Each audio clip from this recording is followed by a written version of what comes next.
we ready? Hey,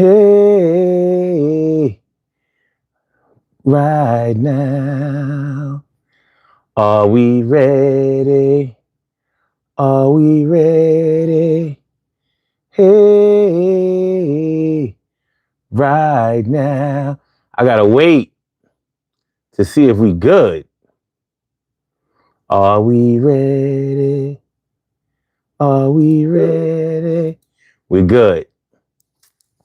We are good. I'm so happy to report that we are okay and we are in motion. We do this thing, taking off fast lane, no coasting. Daily Go Getimism show all up in your area. Y'all know it's Friday night, music night, and y'all know what we do on Friday night, the music night, baby. We get it popping. We talk about movies tonight. We got a good topic for y'all. We're gonna talk about music and a movie or two. Juice versus Menace to Society, the movie and the music. Juice versus Menace to Society, the movie and the music. Now, you know, when you really think about it, both of those movies are very old now. We're talking about 30 years, 34 years. Well, really, well, later on this year, it'll be 35 years for Juice. 35 years ago is when Juice came out. Can you believe that? That's a whole grown person of time. I'm old, y'all. I'm old. It's crazy. And Menace to Society, I believe, came out in 1993. Crazy movie. Very popular. Hood movie, gangster movie. Very, very popular. Both of those movies are very iconic and very relatable to a lot of people, regardless of whether you were involved in that type of life or not. But anyway, we're gonna get into it tonight. We're gonna talk about, we're gonna compare notes and debate a little bit about which movie was better and why you liked each movie and why not. And really, with us unable to have any clips of the movies or whatever, because look, I can't take a chance on no copyright type of thing. But if you were around those times, back in those days, or even later on, if you just saw those movies like when you were a kid or whatever, when you were way younger, you're gonna remember certain details about those music. About those movies. So we're gonna get into it, and we're gonna talk about the battle of the soundtracks, basically the battle of the soundtracks, or why you thought that maybe the soundtrack along with the movie made the movie better. So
Urban Therapy with Sun 752 with this your the daily, the daily. It's the daily go get mism show. You think it ain't when it is. You think it won't when it is. We are here and we are in motion. We do this thing, taking all fast lane, no coasting, and everything is gonna be all right. We talking about Juice versus Menace to Society tonight. Yes, we are. Yes, we are. Juice versus Menace to Society. The movie and the music. Juice versus Menace to Society. The music and the music. Which one of y'all think is better? Both of these movies were very iconic movies, very relatable movies, very relatable movies to a lot of young cats at that time. A lot of cats were kind of going through or experiencing a lot of things that you were seeing in the movies, even some of it being to the negative and extreme, at least in my opinion. You know what I mean? It's all good. It's all good. So, I'm going to say that both of these movies definitely sparked off a trend. But I got to put the brakes on it when I say that. And I'm going to tell you why. Because the movie that really kicked off all of this was Boys in the Hood. Boys in the Hood came out first. Then Juice came out. And then a couple of years later, Menace to Society came out.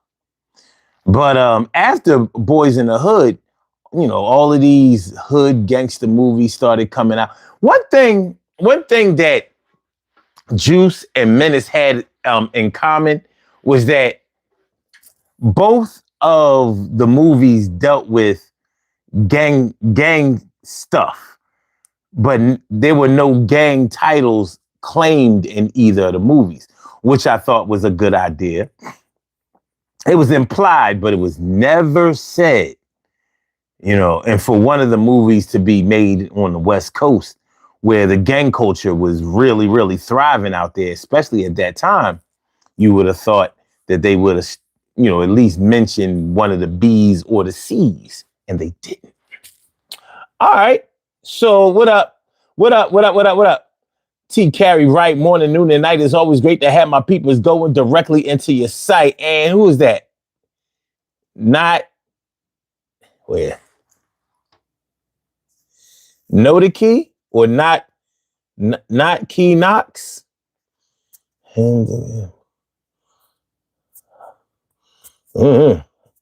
What's your name? I don't know. Anyway, Mendo Dog says, if we got 50 deaf people and 50 blind people, put them in a pool. Make them play Marco Polo. Who would win? Probably the ones that could swim. Hopefully it's in a shallow pool. All right. Mendo, you should call in and ask him. Ask me. All right. Robin Ming, what's good? How you feeling? And Carrie says, back then, the major production companies wouldn't think that anyone wanted to see those storylines. Well, they were sure mistaken about that now, weren't they? They were certainly mistaken. I know that both of those movies were made on a small budget, but just like, you know what? It's funny because I watched the documentary today about the movie Cooley High. And, Cooley High was made in 1975 and it was being shot in 1974. So they were talking about how Cooley High was made on $100,000 budget, was even low for those during that time. That was a low budget flick, and how that gamble paid off so well. 17 times they made 17 times the production that it took to make it. So think about 1.7 million in 1975. Can you imagine that? And there was no mass production or no. mass promotion for Cooley High. You know, it was like word of mouth. Like we doing this movie. It's a good thing. All the black people went to go see it.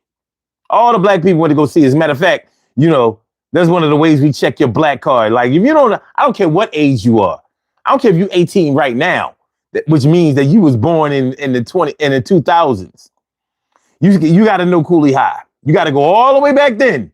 Cooley High might be our Cooley High might be our Gone with the Wind. I'ma say it. Cooley High is our Gone with the Wind. That's our black classic. That was our black classic. Can I get an amen? Will anybody agree? What up, Jasmine? What's good? What's good? Good to see you, man. Good to see you always, always. And Robbie Ming says, Cooley High was a very good movie. It was. And when you think about the things that they did in the production and the making of Cooley High, they did things that were unprecedented, like taking real gangsters from off the streets of Chicago and putting them in the movie. Like one of the characters could not, you know, they asked them, they pulled up in a stretch limousine, Cabrini Green projects. You know, 1974, when they started shooting the movie. Imagine pulling up in the projects like, yo, y'all look like some people that we need in this movie. Y'all gonna have speaking lines and everything. One of them admitted that he couldn't read. Just a hoodnik. You know? And he wound up, you know, tragic ending of his life after the movie was made and all that kind of stuff. But yeah. So they just took cats that looked like they could play the part and they successfully played the part. Imagine giving somebody a script to read and they like, well, I can't read, so you're going to have to just tell me what to say and how to act it out. I'll do it. But the movie turned out to be a success. So, like I said, I think we're going to have to declare Cooley High to be our Gone with the Wind. That's our black classic. But that gave birth to the idea that black cinema could sell because Hollywood was not going for that. They wasn't going for that. You know, they didn't think that America would want to see any movies about black life. And you know what? I'm sure somebody thought that people wanted to see it. That's why the movie got made in the first place. But of course, some people didn't want to see it. They didn't want to have anybody else see it, even for money. You know how that go. But them studios are owned by who? Studios are owned by who? The Jew. So, you know, they gonna get this money. All right, we're gonna put our racism aside. If it works, it works. But yeah, when you start talking about the movie Juice, when you start talking about the movie Menace to Society, you know what I mean? Which one of y'all think is like out the gate? Which one was better to y'all? Which one of y'all think? Which movie do y'all think was better? Like no gun to your head or whatever. Which one have you watched more times? Because those are the kind of movies that you watch over and over and over. You start noticing different shit. You start looking at what the extras was doing. Like, oh, I never checked that out. Did you see the girl that was standing on a grassy knoll when old dog shot the crackhead? Did you notice that? I never noticed that. Did you see she was waving? Stuff like that. Stuff like that. All right, Jasmine says I was still a little one living in South Africa when we saw Cooley High. Well, ain't that something? Cooley High made it all the way to South Africa. Ain't that something? Honestly, I wouldn't think it would. Back then, certain things had to be promoted that way in order to make it out of the States. Jasmine says, well, okay, Carrie, you like Juice better? Okay, we're going to get into that. And Jasmine says, well, there is no better. They were clearly two distinctive, different movies, but the highlights would be when I just found out when Kane was already dead in the beginning, narrating his own life. And Carrie says, but I'm biased. And I understand. I can understand the biases. I'm biased. I'm biased towards Juice just because it was an East Coast movie. And it's a funny thing because I didn't know that Tupac was from the East Coast. I didn't know he was originally from New York at the time. And I remember thinking to myself, like, Dad, for a West Coast guy, he really got this East Coast lingo down pat. Like, wow, I was amazed. I was like, damn, he really is a good actor. I didn't know. I did not know. Jazzy says, and these last of the out of the character person that Tupac was before Bishop went nuts. And we saw his when he was trying to do the brother speech. Him and Q got in Steel Mom's living room. Yeah. Yeah. Look, man, Juice was a good movie. And I saw Juice in the movies. I didn't know what it was about, whatever. I didn't know what kind of movie it was. Back then, if it was a black movie, you would go see it for the most part. If the production was good, what I mean? Well, if you heard the production was good, I didn't even know nothing about no real production back then. I didn't understand what went into making movies and stuff. But it was like, we always check out the movie Juice. That's what you did. We went to the movies a lot back in the day. Like, people don't even ask me to go to the movies nowadays. Like, movies? Like, what movies are out? Of course, you still have your movie buffs, but you know what I'm talking about. This is the Daily Go Get 'Emism show. Friday night, we do the music. And we gonna do the movie. Are y'all really ready? Are y'all really ready? Are y'all really ready? Are y'all really ready? I am ready. Are y'all really ready? I am ready. Are y'all really ready? I am ready. Are y'all really ready? I am ready. Are y'all really ready? Well, we gonna have something to talk about. Wait a minute, we about to work it out. We gonna walk it out too. And it's Friday night, yeah, you know how we do. Me and my crew, that includes you. All of us gonna do what we gotta do and come through. And I'm happy to just be alive. Everybody gotta do their thing so we can strive and be the best. Always trying to come up, yo. If you ask me, am I doing positives? Yup. And I'm helping my brothers and sisters. I'm gonna make sure that I give assistance to anybody who needs a little help. And I'm gonna make sure that I increase their wealth or their health status. Yo, the man is trying to come at us, but we not gonna let him in. Yo, it's the beginning of the show, so let's begin. Everybody get on your mark. Life no dark. Yo, and I see a spark. It's gonna kick it off hard. Who goes there? That's what my dad used to say all the time when he couldn't see your face. Word. My name is Sun75. I do my thing, yo. And I'm always performing live. No recorded videos, but sometimes shorts. But I make sure I get off this and never get caught out there. Yeah, it happened a few times, but not right now because I'm dropping dimes. No, actually, I'm making dimes, yo. It's going up to 10, yo. I bury win. Are you ready for the Jason? Yeah, Freddie, go out. Stages of my life. 3 kids, dog white. Volvo station wagon. Picket fence. I ain't bragging. Are you ready? Are you ready? Are you ready?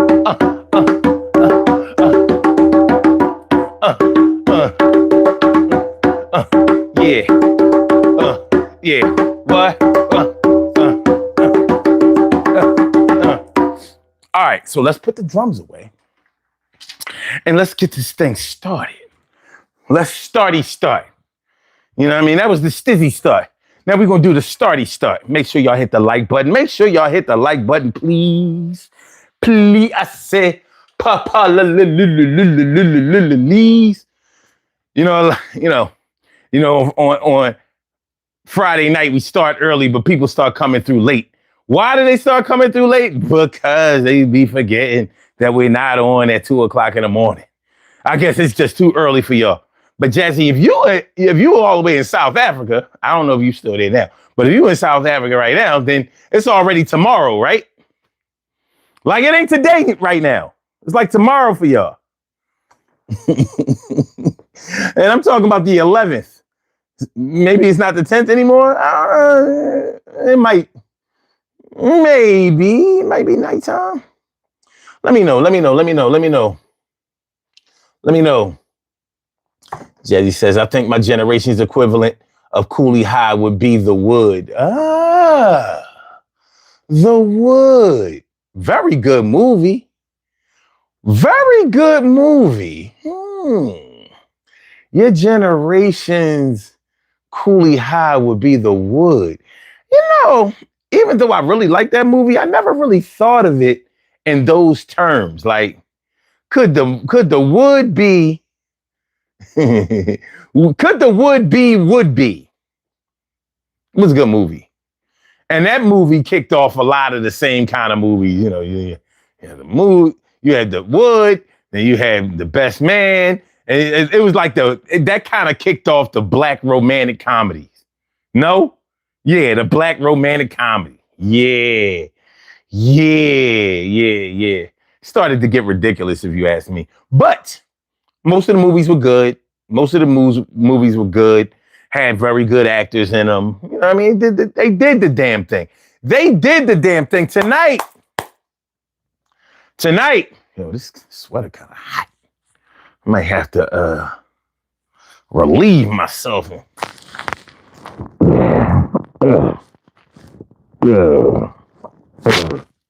Yeah. Whew. Because it's warm. It's warm. It wasn't that cold today. So yeah, we're gonna do it like this. We going to do it like this. You know what I'm saying? It wasn't wintertime today. It was winter-ish. Yeah. The romantic comedy is the good look. But when we talk about Juice and we're talking about Menace to Society, a whole lot of copycat types of flicks started to come out after that. You had South Central. You kind of had what was that movie? Straight Outta Brooklyn, but that actually wasn't a good movie. I really wanted it to be because I wanted Matty Rich to do his thing. That was one of the things that Menace to Society and Juice had in common is that they were both directed by black directors. Starting off with Boys in the Hood, directed by John Singleton, the late, extremely great John Singleton. May he rest in peace. He was that work. That was my dude. My dude. The Change. What up, The Change? What's good? Oh, Jasmine, you 42. Oh, you know what? You are a millennial. You on the last, you're a millennial. Yeah. Definitely a millennial. Yes. The millennials was from 1980 to 1996. Those are the millennial stages. That's why people be thinking that these young kids right now, like these teenagers now, oh, these millennials. I'm like, no, they're not millennials. The millennials are all over 30 now. They're every last one of them. All of them over 30. It's a wrap. They ain't babies no more. They ain't kids no more. You know what I mean? They are not. But it's good. It's all good. Well, with South Central, from a film's point of view, it was necessary to put that kind of cringe acting because it let people know that we weren't just just to look at our Pain monolith. That's true. Because South Central wasn't good. Yeah, some of those movies, not all those movies can be good. South Central kind of was ass. It was. I was like, I know y'all could do better than this. Like, what, y'all don't want people to come see this? You want people to come to the movies, see this, and be like, nah, don't go see that shit. It was ass. It was garbage. Garbage. Garbage. Put my bones on. Put my bones on. Put my bone, bone, bone, bone, bone, bone, bone, bone. Bow, bow, bow, bow, bow, bow. Yeah, there we go. There we go. All right, so this is what I'm going. This is what I'm going. I'm gonna go get my chair. My chair. I'm gonna go get my chair. We already half an hour in. Time sure does pass. Time sure does fly when you're talking about hood gangster movies on the Daily Go-Getterism Show. When you're talking about hood gangster movies on the Daily Go-Getterism Show. I just says, but if you ask millennials, there is such a thing as millennials within the millennial generation, and that's from an 83, 85, LOL. We all know what happened in America's black community. Yes. We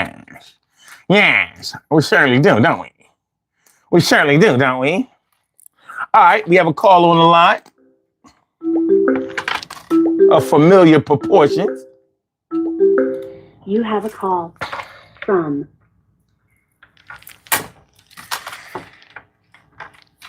So you just not gonna say nothing? Wake your punk ass up for the 93 shot. That's what I'm talking about. You just started some shit with this show tonight. I was on the phone calling my ex, like, remember that time you borrowed my Menace to Society CD? I don't think you returned it to me. Had a whole conversation about it. Look, listen, both of those movies were very iconic. They meant a lot. Everybody has their favorite scene in those movies. And it meant something different to everybody. Everybody didn't process, the scenes in those movies the same way. For some people, it was very personal. So we're going to get into that, though. We're going to get into that because, a battle between Menace and Juice. Now, listen, we've sat around and talked about which one of these movies are best for years. You know what I mean? A lot of controversy, a lot of yelling, screaming, drinking, smoking, telling each other they don't know what you're talking about. And yeah, you know what I mean? Mm-hmm. Like these movies, these two movies got the people. They really did. They got the people. But we can have some fun with it tonight. It's all good. So off the rip, which one was your movie? Well, first, let me say, what's up, chat? What's up, son? What's up, family? And if we got trolls, yeah, fuck you too. I have to say Menace. Menace was my movie. I like them both, but Menace was the best one for me. Wow. So the movie and the soundtrack, or just the movie? Definitely the soundtrack. Wow. Menace beat Juice? Yes, it did for me. Wow, we got a lot to talk about tonight. We do. Woo! Whoa! We do. Where's that other judge? Make him get up too. Look, he know what it is because I just texted him and he texted me back just a little while ago. So, he come moseying his ass in here in a little while, acting like he been here the whole time. How Look, he was in the background chilling. You had talked him right on up. Like, you looked in the closet, you seen him in there. What you doing in there? Get your ass out of there. Hold on. Some. Yeah, get your ass out the closet. What you doing in there? You know what I mean? And then playing superheroes by himself. Wake your punk ass up too. Yeah, man. How you doing, Miss Kim? Wake my punk ass up. God damn. You know what I'm saying? Nobody will say shit, Kim, when you go on hiatus. Whatever. You be going on miniature vacations. Like, damn, what the hell is that? You been on a cruise? I don't know. That sounds like we say something when she's gone. Damn right. Somebody said something. Oh, no, I ain't gonna say it. I'm saying something. All right. I'll leave you thinking about me when I'm gone. What's up, Troy? I can't go. We don't think about you. You like our sister. You like our little sister. Let's get to these movies. And these soundtracks. Okay. All right. So Troy, out of the two movies, Menace to Society and Juice, which one is your favorite of the two? Well, hold up. My favorite movie out of both of them was Juice. No. Menace to Society was my favorite movie out of both of them. But the soundtrack is Juice. Yeah, I don't see how you can dispute that. But Kim disputing it, so she gonna be on the hot seat. She's gonna be. Yeah, she'll know better. Whatever. Well, you know what? It's interesting because there is a more non-biased, like territorially. You know, I would probably say that she don't really have a dog in the fight. But it depends. It depends on how you look at it. No real soundtrack in Menace to Society. Well, actually, they did. Are you kidding me? What kind of insanity are you saying? Yeah, they definitely had a soundtrack. Now, I don't think it could. Bomb soundtrack is that? Yeah, I don't think it could stand up. I don't think it could hold a candle to the Juice soundtrack. But well, I mean, they can sit down to the Juice count. I think they can stand up, fight it, roller skate with it, cha-cha with it, and sling it. I think the Menace to Society soundtrack can sit down, clap it for the Juice soundtrack. Okay. That's my thing. I don't know where you fucking Rakim, Airbnb and Rakim know the ledge. Hold on. We got time. Oh, hold on. Hold on. I'm kind of angry right now. You know, I mean, I understand. I'm like, listen, I've been having this argument for 3 decades straight. You know what I mean? Like 3 decades straight. Like, yo, how dare you say Menace was better than Juice? What? What part? Now, the movie, yeah, I think they can compete. They could be 1A and 1B, but the soundtrack, you out of your damn mind. Well, I don't really. There are reasons that I think one is way better than the other, and they're personal reasons. You know what I'm saying? So I can understand how. That's mine, personal reasons too. Yeah, I could see why somebody would pick one or the other, or one over the other. I could easily see that. But, you know, and I could see the reasons for that. Now, what both of the movies have in common is that they were both made by the Hughes brothers. Mm-hmm. So it's interesting that the Hughes brothers chose to make an East Coast movie first. I thought that was interesting, especially since Boys in the Hood had just came out in that summer of 91. And then Juice came out in the fall of 91. So, you know, if you really think about how film production goes, that means that they both filmed the movies in 1990, probably. because it normally takes about a year, to film, to get filming and editing and production all out of the way. Both of them, I know both of them were made with. I know that Menace to Society had a bigger budget than Juice did. And Juice was sort of like a crapshoot. I don't know if they knew how well Juice was going to do, but with a soundtrack like that, somebody was paying for something. After Juice does so good, they got a bigger budget. Yeah, I'm sure of that. So that makes sense timeline wise. All right, so let's do this.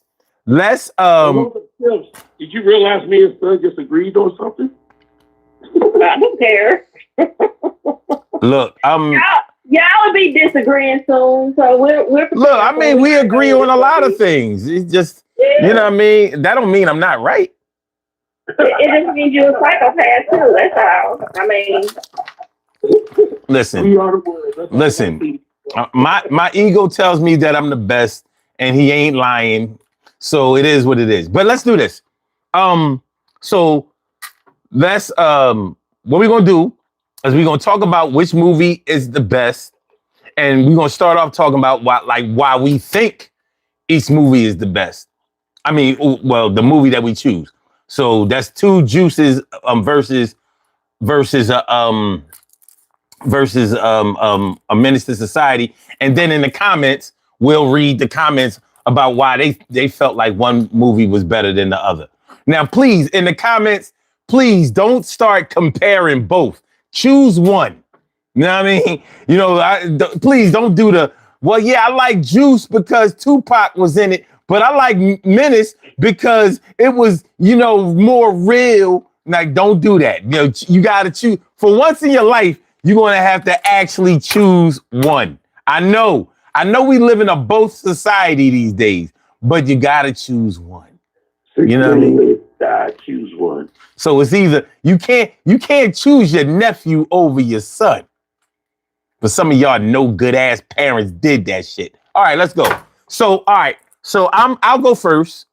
I like Juice because number one, I could see how the storyline in Juice would materialize. You know what I mean? Like, I've been around cats where this, when I used to hang around my drug boys, when I was like, 16, 17 years old, like I saw, you be scheming around. Like, you don't go to school, you selling a little something, you scrambling in the hood. And and it wasn't even called the hood, it was around the way. You just around the way doing what you do, not really thinking about your future.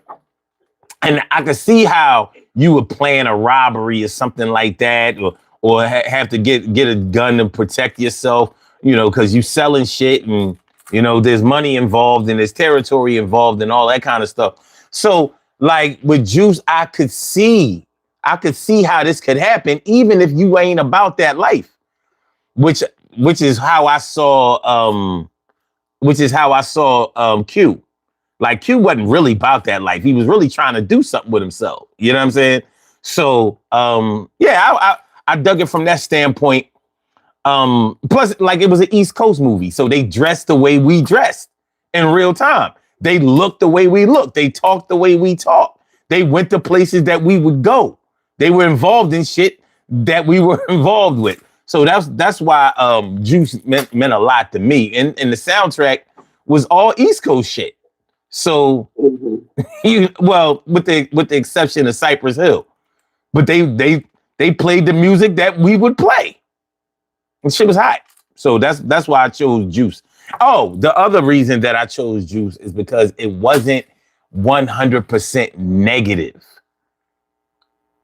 There were a lot of positive things in that. Like, Q had a girl. You know what I'm saying? Like, so there was romance, but it wasn't overstated in the movie. But she was helping him out. Q girl was a pedophile, though. He was a young boy in high school. She was an adult. It happens. Like I said, there were things in the movie that I could see. Like, I was like, why? Yo, This shit happened. Okay, so that's my take on it. All right, so I think Troy went last week, so you got to go second this week, and Kim, you go last, and then we go to the chat. Mm-hmm. Your turn, Troy. Yeah, well, like I said to you, I like Menace in Society because how the story started with the boy, being a young boy. Oh, I thought you said, wait, I thought you said you like Juice better. No, I said I like the soundtrack of Juice better. Okay, all right, my bad. Oh, so it's both of y'all against me. Oh, this is gonna be fun. Go ahead. Yeah, well, you know, I like the sound, I like the movie Menace to Society because there was a more realistic approach to it. How it started as him being a kid, and seeing his father kill a guy that owed him money in the beginning, and then it just branched off to the grandparents taking care of him because the father got killed and the mother was locked up. So I liked how it started the storyline started. You know, so I mean, it was more, and then I pretty much seen how shit was. I grew up around the East Coast, so I knew how shit was on the East Coast. I didn't know how shit was on the West Coast. Okay. So it gave me a different outlook on how things was going over there in the West Coast. You know what I mean? It gave me something to look at. Now, Boys in the Hood gave you that approach, but not like Menace to Society. Menace to Society was like a punch in the face. You know what I mean? Yeah. Boys in the Hood. Wait. Kim, you can't hear? I can hear you now saying that, but I don't hear anything else. You don't hear Troy talking? No. Hello? I don't know. You adjust your phone or something. Put that joint on Wi-Fi. You know what I mean? I don't know. I know everybody else hear him. You know, I think that, you know, it was more of it showed a different look of how the West Coast was going. It was a punch in the face. Boys in the Hood was a smack. Okay. Menace to Society was a punch. You know what I mean? Mm-hmm. So I mean, but now when you go to the soundtrack, there's nothing Menace to Society can do with you. Nothing. We not on that yet. Not one damn thing. We not on that yet. Not there anybody. We not there yet. We not there yet. Stop cheating. You have a call from. Yeah, we not talking about the soundtrack yet. You know. Not yet. Not yet. I yield to the woman from Indiana. All right, go ahead, Kim. So for me, Menace was more relatable to my life at the time, to my world and the people I knew around that time.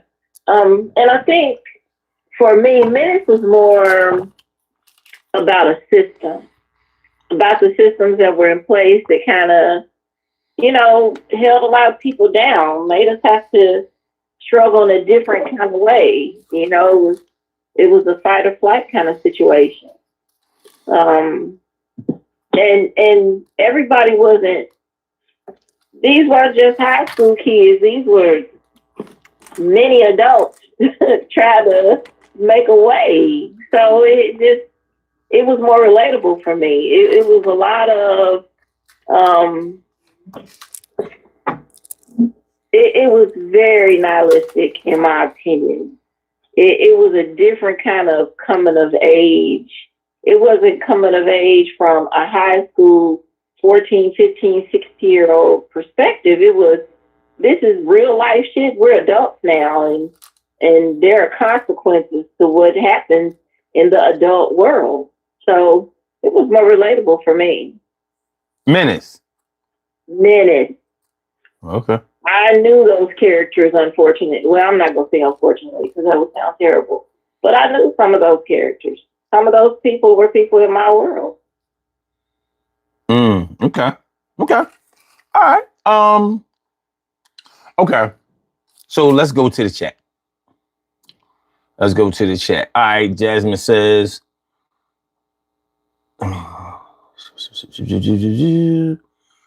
what up, James? Backwards. He says, I'm from the West Coast, so that matters. He said Q was doing his DJ thing. Juice also had Too Short. He did.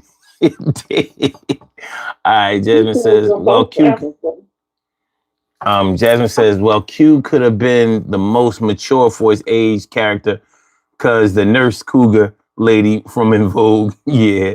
And she also says, every now and then, from time to time, something like that does happen in our community all the time. All the time. All right. James Blackwell says Boys in the Hood was better than both of them movies.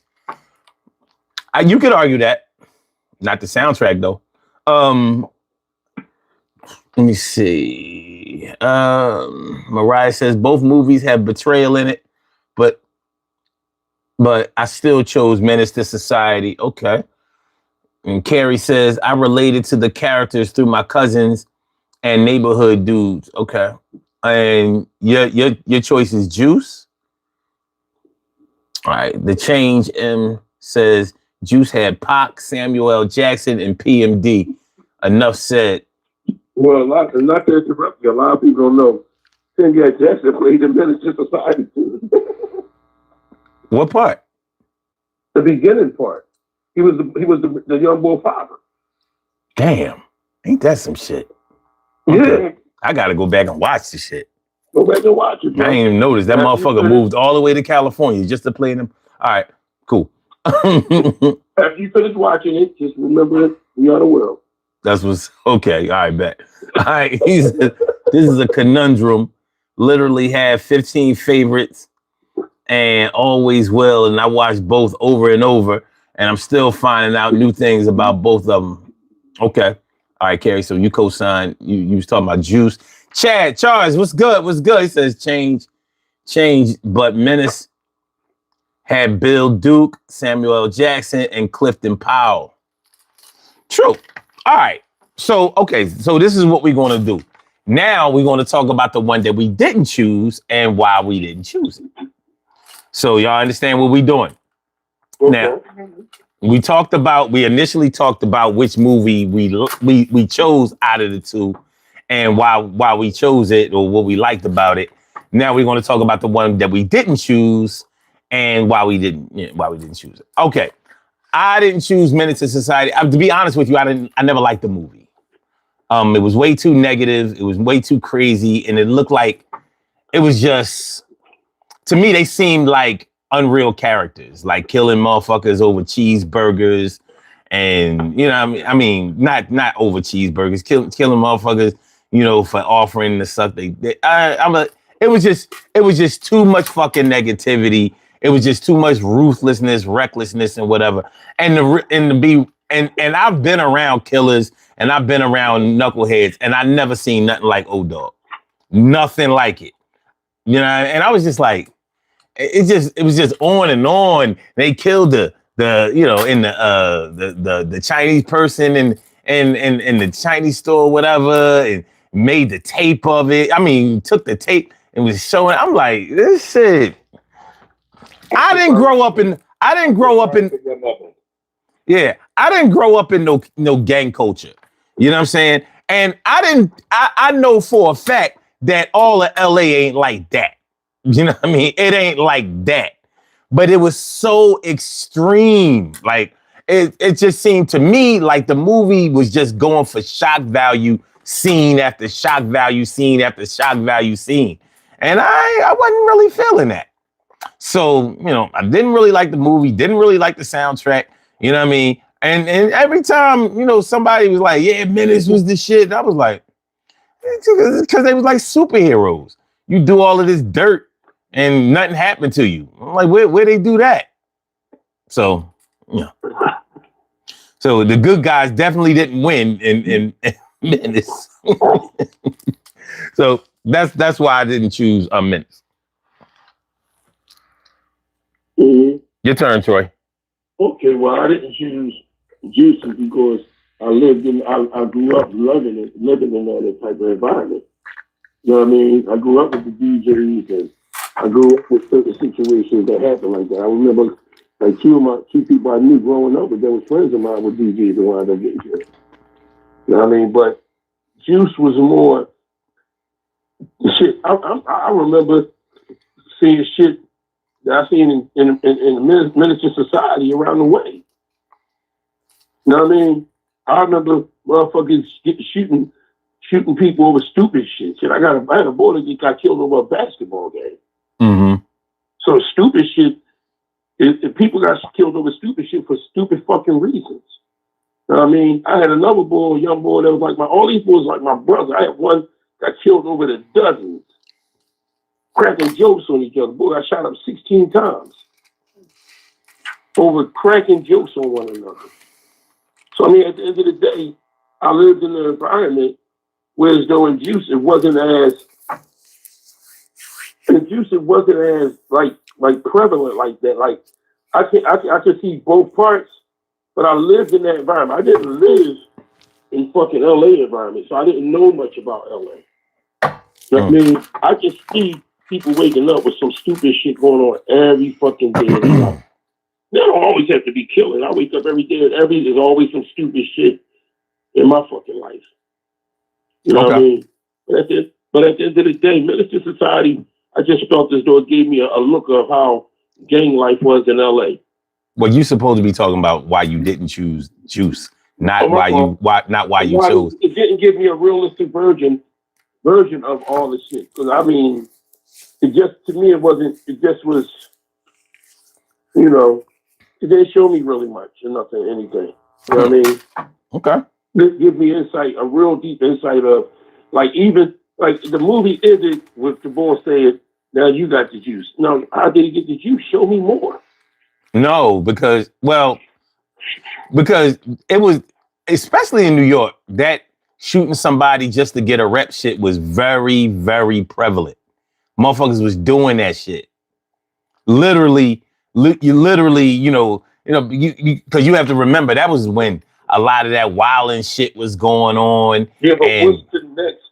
After he got the juice, what was the next thing? Well, I mean, how long did you expect the movie to be?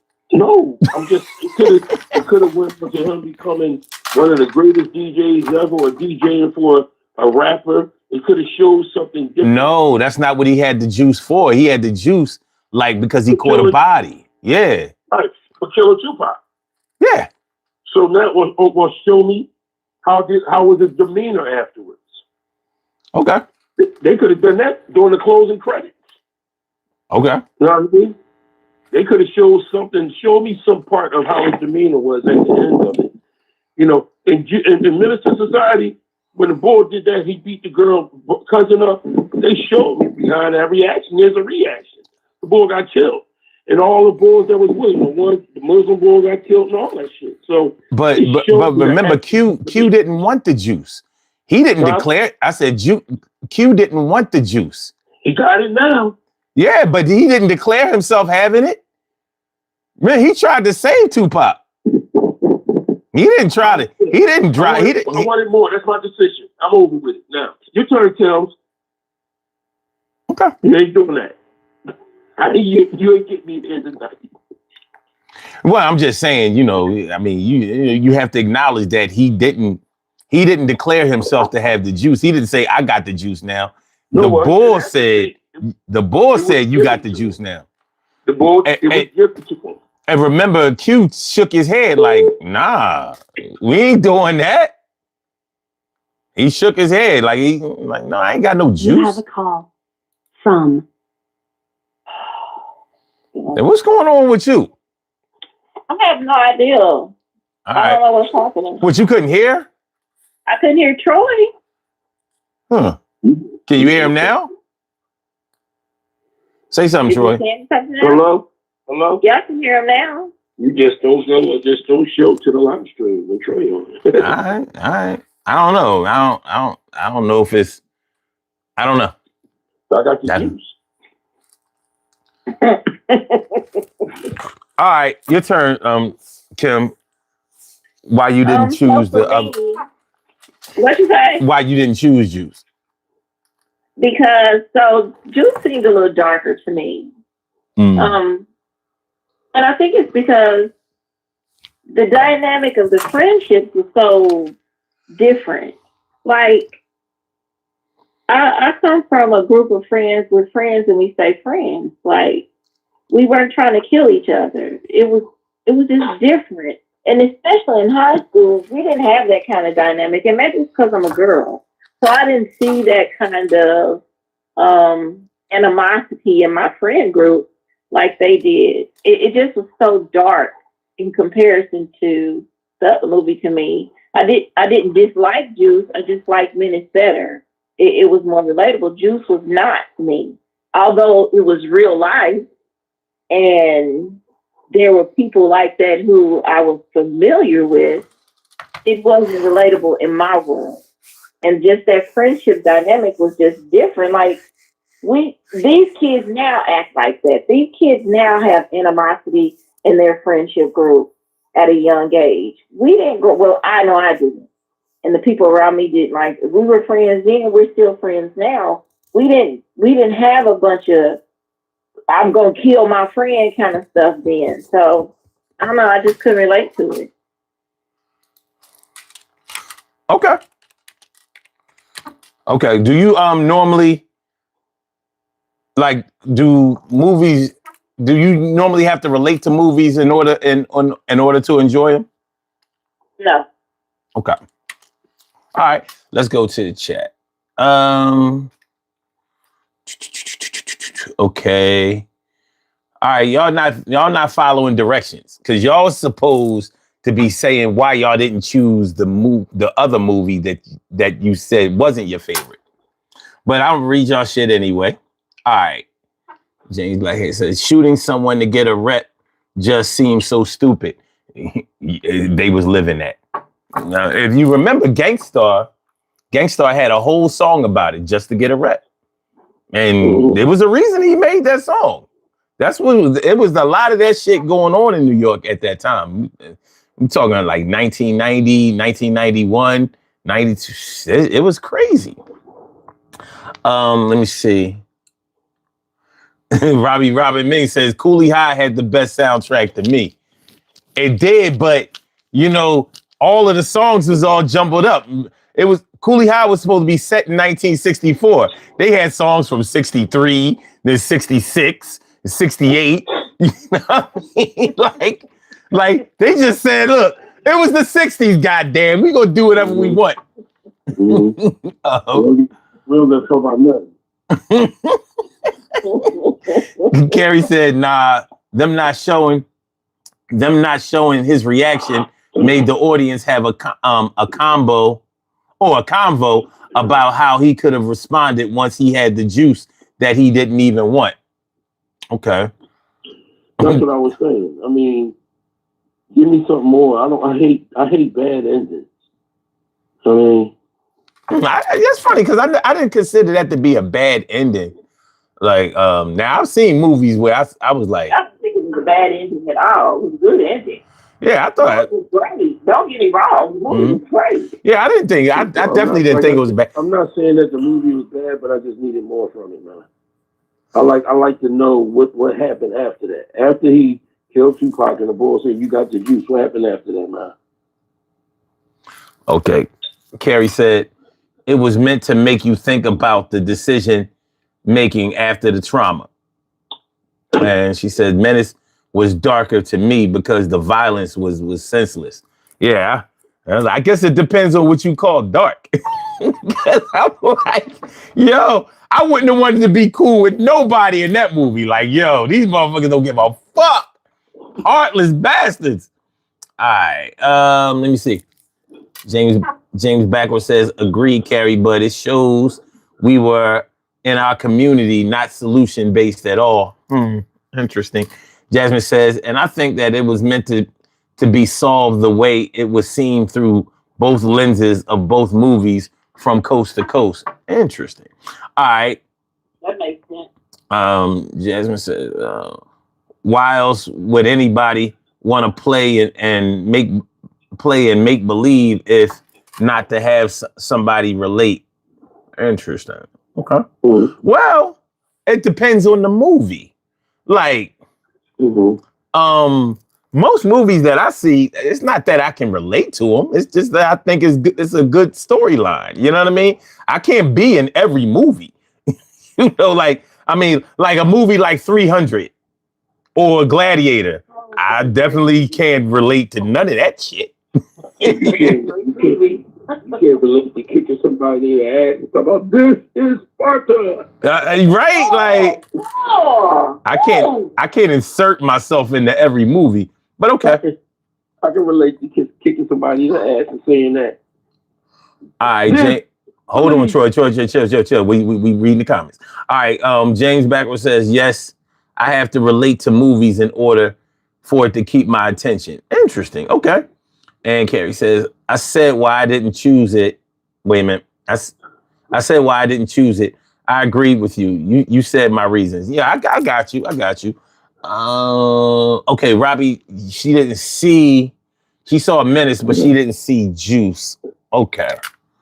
All right, Jasmine says, and I would like to think that now that I'm older, from a shared experience standpoint, ultimately from both bills, we're supposed to just understand that no matter what happened, they were all just children. I don't know. I don't know about that one.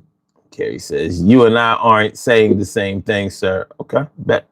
And Carrie says, I'm explaining why you didn't have resolution that you craved, Troy. Okay. And Jasmine says, do a day of acting, my brother, and you will see that it's truly hard work just to have somebody relate to you. Oh, I've done acting, and I definitely I understand. But relating to the director or the production team is a lot different than relating to or having to relate to a movie as a watcher of the movie. Like I don't have to necessarily like I can appreciate good acting, good direction, good special effects, good production. It doesn't necessarily mean that I have to feel, I don't have to see myself in every movie. And very rarely do I see myself in movies. Very, very rarely. You know what I mean? Like, yeah. Okay. Jason says, I saw the crowd in the theater erupt when O-Dog said, I'll smoke anybody. Afterwards, there was a shooting in the movie parking lot. East Coast, wait a minute, East Coast, West Coast, and senseless violence all the time. The movie was off the chain with the violence. It was off the fucking chain. Like, damn, slow down. You know what I mean? Eat a sandwich. Those things happen. That's the reality of it. Those things happen. It's not reality because it's not. It's like I say it's not reality because it doesn't. It's a part of a reality, but you're not going to get that. The extremity of it. You're not going to get that from most people. You know what I mean? Most people aren't like that, and if most people were like in Menace to Society, then I could never defend myself from anything white people ever said about black people. I would never accept that that's us. No, the fuck it ain't. That's one or two of us. That is not us. I ain't never hang around nobody that wanted to kill somebody or was willing to do that. Everybody I'm hung around with, even people who have killed people, they did it in self-defense, or they did it when they was younger, they was in the game, things like that. They didn't talk about it. And they sure didn't bang nobody thinking that they wasn't going to see them again or hear about it or get locked up. Now, I understand, it's a movie and things like that happen, but no, just the attitude of being around somebody like that, no. And I've been around a lot of people in my life. So, no, that's not us. And we should be thanking God that it ain't us on a regular. How will we be able to defend ourselves and be like, no, all black people ain't like that? We're going to be like, no, that's how we are. Yeah, but we still good. No, the fuck you ain't. It wouldn't be none of us left if we was like that. That shit crazy. All right, so Jason. Oh, yeah, okay. Jasmine says, son, so you know and understand that when you have to create this whole person that somebody out there will no doubt imitate, has to be portrayed on point. See, well, let me put it like this. And this should clear up a little bit more of what I'm talking about. You can have a culture, and then you can have a counterculture that people can relate to. You understand what I mean? So, just like, let's say in my nuclear family, you have me, you have my brothers and my sisters and my mom and my dad. That's our family. Now, I may have cousins that steal, rob, sell drugs, are on drugs, and going back and forth to jail. They are the counterculture to our culture. The rest of my cousins don't do that. But it is real because I have a cousin who does that. So I can't say that it never happens because I have a cousin who does that. But but the majority of us do not do that. We don't act that way. That's not who we are. So the same way that I can see how somebody would say, well, yeah, I saw this happen, like it did on Menace, or I knew people like that. I can believe that they know people like that. But the majority of people that they know are not like that. There would be nobody left if they were like that. They just wouldn't.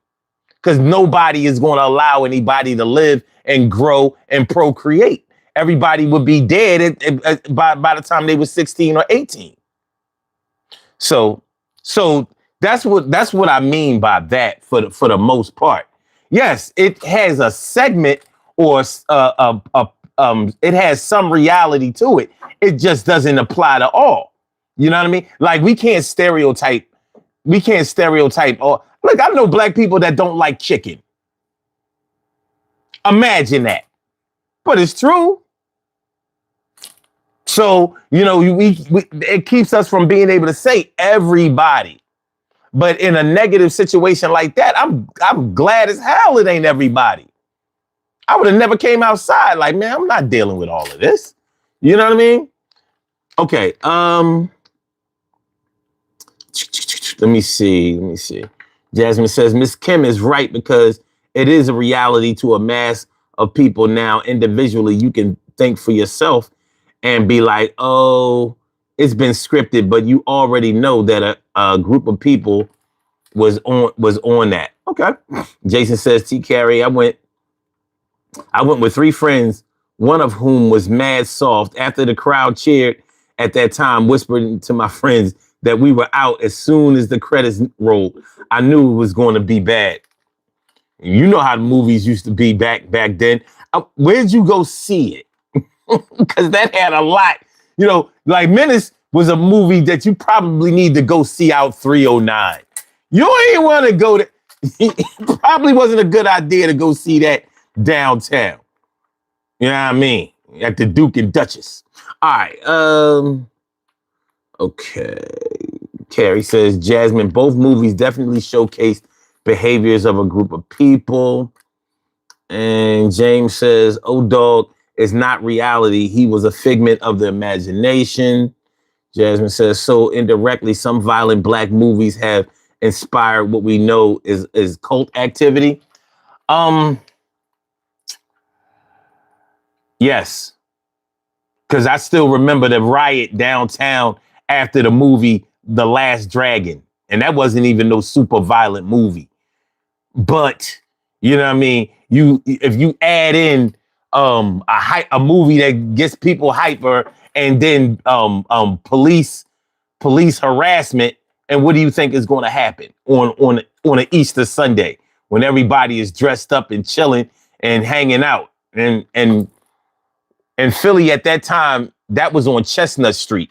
Chestnut Street was there was a section of Chestnut Street that was about 6 blocks long.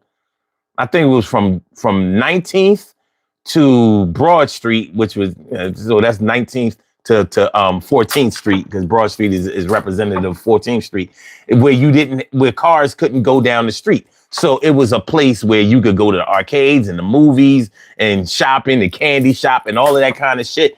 And you didn't have to worry about cars coming down the street. So everybody is hanging out. Now imagine the cops coming After this movie on Easter Sunday, where a bunch of black people downtown chilling, you know what I mean? They hype after they see the movie, and then the cops come down there, with the horses, you know what I mean, pushing the crowd back, the horses shitting near people and all of that kind of shit. And motherfuckers got tired of it, and they started tearing shit up. And a lot of people got Tide One suits and Adidas suits, out of that shit. But shit happened. Was it because of the movie?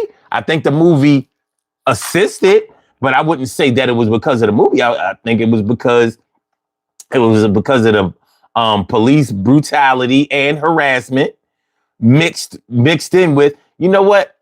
I just saw this movie, and this movie making me feel like I can eat popcorn with chopsticks. Okay, anyway, let's go.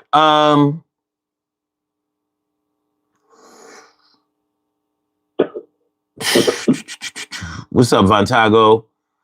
Jason says, I know somebody worse than O-Dog, a real person who was just as psychotic and impulsive. But unlike O-Dog, this guy I knew was somebody who would prey on his own so-called friends. He's gone now, though. Somebody like that. Jason, I do too. And that my point is, people like that are not going to live long. Because motherfuckers ain't gonna let you live doing that shit. You might take lives, but you can best believe yours is gonna be taken. All right, Jasmine says, James, correct. But to the sullied ones, LOL, O-Dog was just copying or biting. If you're going for my generation, what they was already doing at the same age, some LA youth was effed up emotionally. A lot of them were. But what we see in the movies,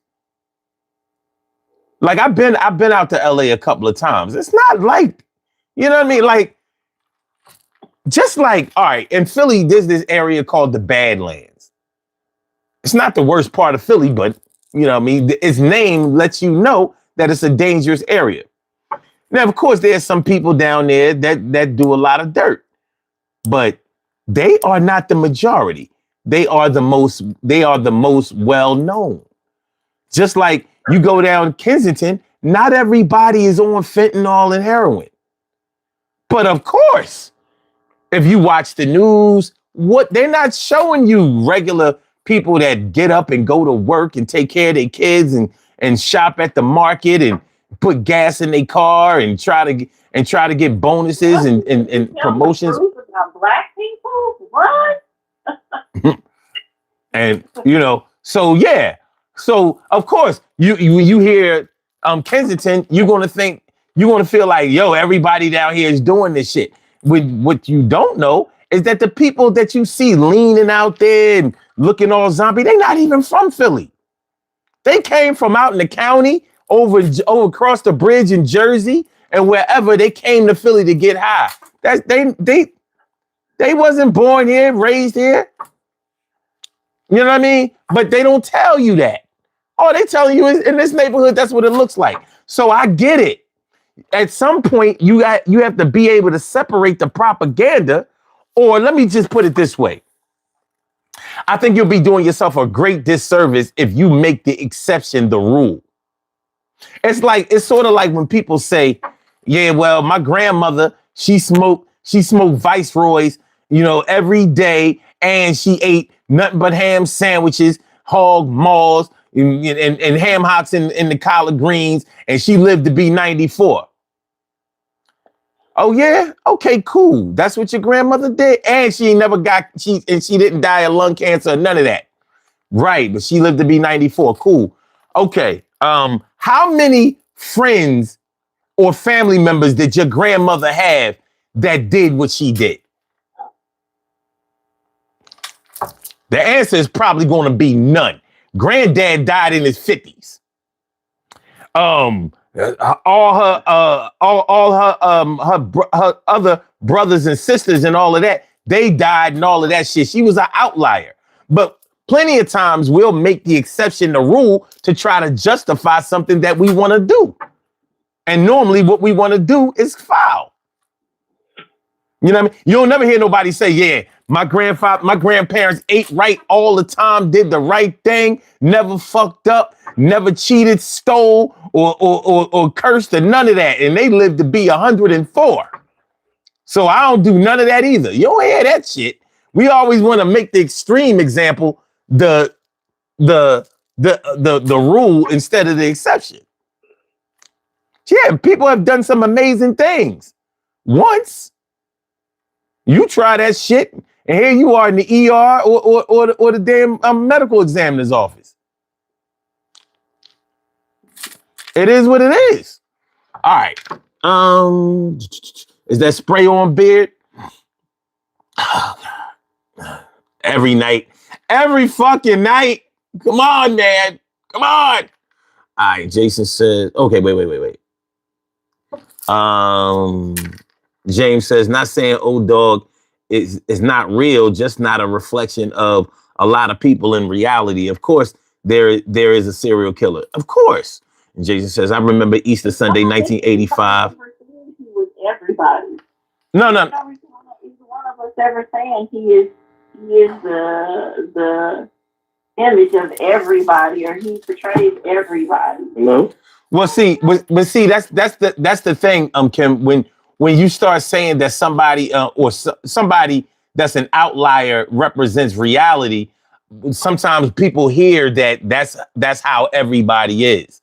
So he's saying that, no, I know that's not everybody, but you have to understand the way that you may hear things and the way that you might process information is based on, it may be based on the logic that you have been taught to hear from your peoples. They may not have that. You know what I'm saying? Because I talk in examples or comparisons a lot. I run into people that I have to explain shit. They be like, well, what does that have to do with what we talking about? And I'll be like, oh shit. So I've realized, like, it's not that they're dumb, but they don't know how to relate one thing to another thing. You know what I mean? Like, if I say the common phrase, it's common now, but back when I first heard it, it wasn't common. A hit dog hollers. Back when I was saying that shit in like 91, 92, they ain't know what the fuck I was talking about. I mean, at all. I'll be like, well, you know. You heard somebody grow. Look, my dad was the one who put me on with that. He said, Omar, if you throw a brick into a pack of dogs, which dog is going to yell? I said, the one it hit. He said, and that's how it go. So when you're talking to people, when you're talking to a crowd of people, and you may be talking about somebody's personal experience, they don't know that you don't know what's going on with them, but they're going to speak out about it because it hit them. I've said that to many people, and they was like, well, what does a dog and a brick have to do with what we talking about? And I'm like, all right, well, look, I gotta go. I'm gonna talk to you about it later. You know what I mean? But you have to realize that you can't talk the same way around everybody. Everybody ain't gonna get it. Everybody ain't gonna get it, and they'll stand proudly on their ignorance. And it ain't because it's not because they don't, ignorant means not to know. It doesn't mean that you're stupid, but you don't know. And sometimes you might feel like explaining, and sometimes you might not. And sometimes you might explain and they still don't get it 2 and 3 times. And then you thinking, oh, they just acting like they don't understand because this shit is too easy. No, they don't process information that way. All right, so James Munoz was good. All right, mind your language, Frank says. No. Or Franks. No, I'm not watching my language. It's the internet. All right, so this is what we're gonna do. Now, I think we should go to the music part. And which soundtrack you thought was better or felt was better versus the one that you thought wasn't better. All right, so I chose the Juice soundtrack, and the reason that I thought the Juice soundtrack was better because I felt like the Juice soundtrack was really, it's to me it sounded like a mixtape. Like it was just a bunch of songs that I never heard before that I wouldn't mind putting on repeat again and again and again. Even artists that I didn't particularly listen to had songs on there that I was really digging. And some artists that I never heard of. And because I've always been a bigger fan of East Coast hip hop than any other hip hop, I could really relate to it because it was for the most part, it was all East Coast artists, except for Cypress Hill. But that's where I Could Just Kill a Man, that's where it came from. It came from the movie Juice. It was on the soundtrack. So, and they played it in the movie, you know what I mean? So even though I didn't really like the group Cypress Hill, like they suck.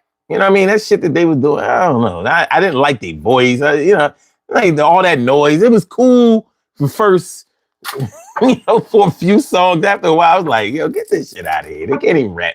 But yeah, almost every song on there I really dug. Even the what was that Jamaican type of song?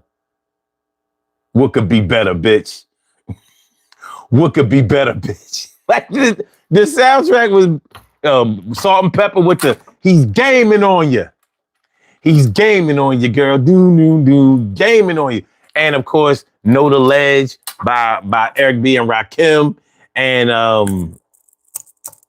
Enough Respect by Kane. Like that shit was just, that shit was dope. But like I said, because I'm a fan of East Coast hip hop, for me it was just a mixtape. But it seemed to me like the energy of the tape, because I'm not sure if I bought the CD or the tape at the time. I might add the cassette. But anyway, yeah, it was. I felt like everybody stepped their game up on there. It was almost like they were competing with each other. But the production was good. The tracks was banging. On Menace, they were mostly West Coast artists. And so the songs were slow. Okay, wait. My bad. Because we only talking about the one we chose first. I'm going to tell you why we didn't choose. We'll go into why we didn't choose the other one after this. So my bad. Go ahead, Kim. I mean, my bad. Go ahead, Troy. Troy? Hello? Yeah? My bad. See, one thing about it, I still have to speak on the soundtrack of Juice. It's undeniably the best one. I mean, when you listen to it, the East Coast really fucked that damn soundtrack up. I believe wasn't OPP on that soundtrack too? Who? Naughty by Nature. Yeah. Naughty by Nature was on there. Yeah. Everyone, don't be afraid. Ooh. Yeah. See, I mean, this fucking sound. And is it good to you? Yeah. Yeah. I mean, all that shit was on there, man. When I think of the Menace to Society soundtrack, not time for that. We only talking about the one why we chose the one that we like. If you listen to not Menace to Society, but fucking Juice, all them artists that was on that damn soundtrack was already established artists. Majority of them was already established. They already went gold, some went platinum. So they was already there. The soundtrack made it even more relevant. You could play that soundtrack today and that shit would still be banging. You can clean the house to that soundtrack. Wash your car to that soundtrack. Yeah, to me it was like a mixtape. I mean, I don't have to speak on that no more, man. Mm-hmm. That's it. Cool. Okay. Hello? Yeah, go ahead, Kim. Hello. Yeah, you can't. What's going on with y'all? Y'all can't hear?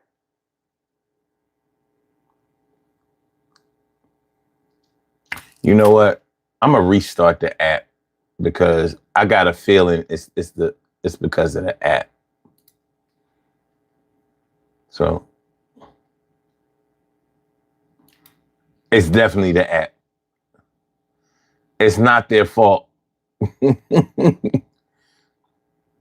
I can't even close this shit out.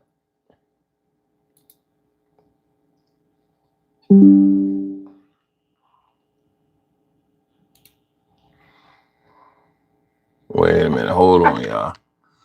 Hold on. We're gonna get it.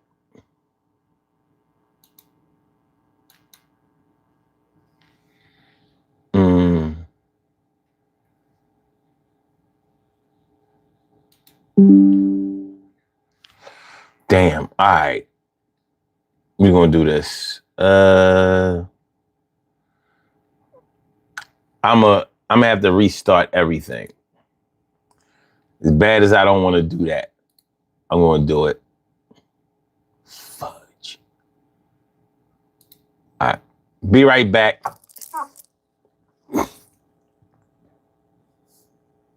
Be right back. Well, I'm still here because but I'm gonna restart my PC with my monitors and all of that shit because the app keeps freezing. I didn't realize that it was freezing because it didn't cut me off, but I probably haven't restarted my PC since the last update. So, all right, but what we're talking about, the show is about Juice versus Menace to Society, the movie and the music. What up, Nicole? What's good? How you feeling, JJ and Jason McGeorge? What's good? What's good? All right. So, and what's that? Meow what? Meow Mo? You said, is this some sun worshiping cult? I don't know. Would a sun worshiping cult be bad? Would that be a bad thing? We're gonna have to see about all that. We're gonna see about it, be about it, get involved. These puzzle pieces right now, we gonna solve, y'all. All right.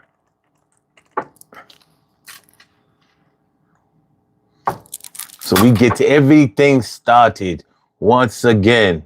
We came here to get started, the cold act ill or get retarded.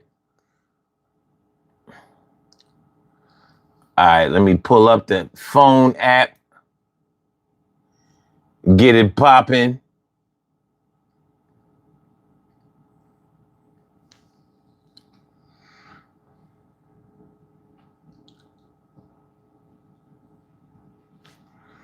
All right.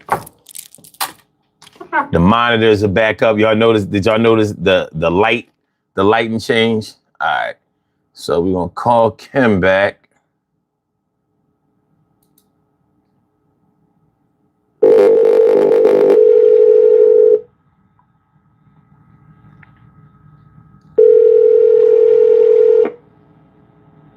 Yep, Hey, can you hear okay? I can hear you. All right. Well, Troy's not back on the line yet. I think Okay. I had to restart my PC. I think that had a lot to do with it. Oh, okay. All right, so hold on. Hold on. Sure.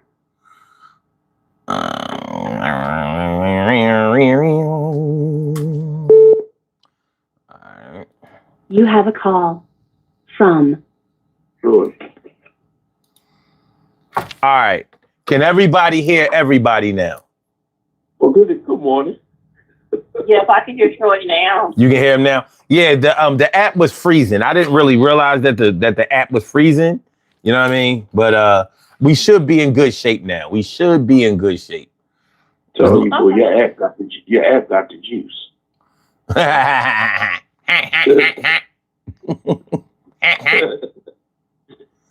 All right. So So continuing on.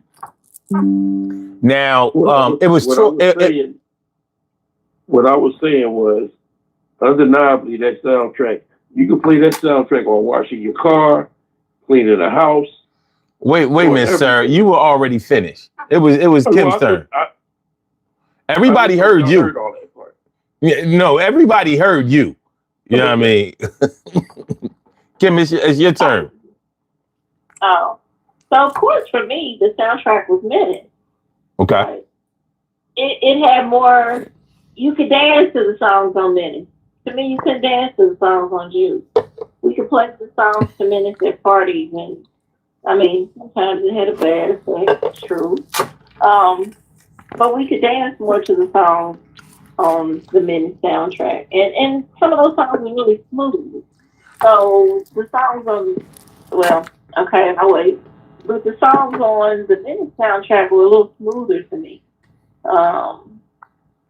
They just were relaxed to me. Not in a sense that, I can mellow out, like that, but they just had a smooth beat to them. I like that easy riding kind of beat.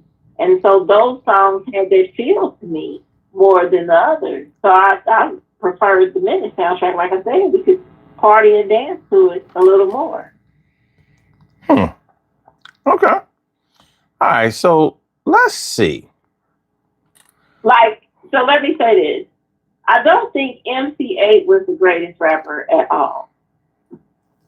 However, I like Straight Up Menace. And also, I know you ain't. Hold on. I know you not saying that you could dance to Straight Up Menace. No, I'm not saying that at all. Okay. No, I'm not saying that at all. And I think his rapping was terrible, but we had a good time mimicking the song. So a good time was had all the time with some of those songs. And then there were female rappers on there. So I just kind of enjoyed Menace better. And plus I like Boogie Down Production. So I was definitely happy that was there. And Too Short killed it. He was on both. But I preferred the Menace soundtrack he was on better because it was smooth. The beat was smoother. So that's it. All right, here are the tracks on the Menace to Society soundtrack. There's 16 tracks. Number one, nigga Gots No Heart. Yeah. Well, it says 16 on mine. But yeah, I said 16. Okay. Niggas Got No Heart by Spice One. Yep, like that. Straight Up Menace by MC8.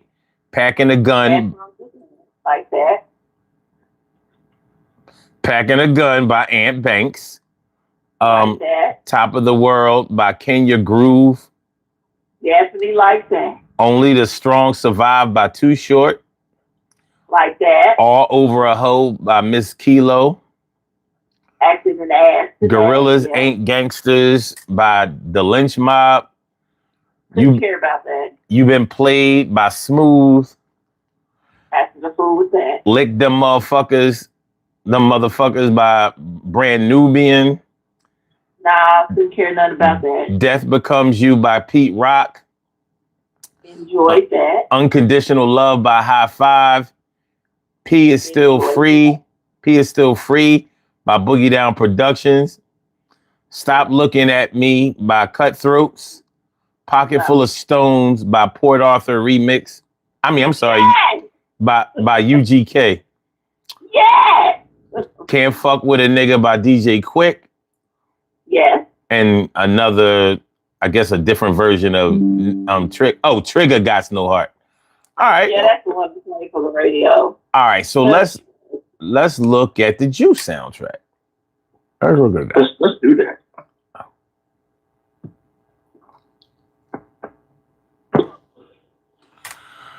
Okay. All right, hold on. Okay, now Juice had 14 tracks. Uh-huh. Uptown Anthem by Naughty by Nature. Yes. Know the Ledge by Eric B. and Rakim. Is It Good to You? Yeah, wait a minute. That's the one that had, no, that's not the same one. Go ahead. Is It Good to You by, I'm featuring Tammy Lucas by Teddy Riley. Sex, Money, and Murder, MC Pooh. Enough Respect by Big Daddy Kane. So You Want to Be a Gangster by Too Short. It's Going Down by EPMD. Don't Be Afraid. Don't Be Afraid by Aaron Hall. He's Gaming on You by Salt and Pepper. Shoot 'Em Up by Cypress Hill. Flip Side by Juvenile Committee. What Could Be Better, Bitch? By Son of Berserk. Does Your Man Know About Me by Raheem. And People Get Ready remixed by the Brand New Heavies. Wait a minute, I have a question for you and Troy. Is that one of the pedophile songs, the Aaron Hall song? Is that one of them? It was the pedophile. Don't Be Afraid. It was the pedophile. That was the one about Gloria Valdez.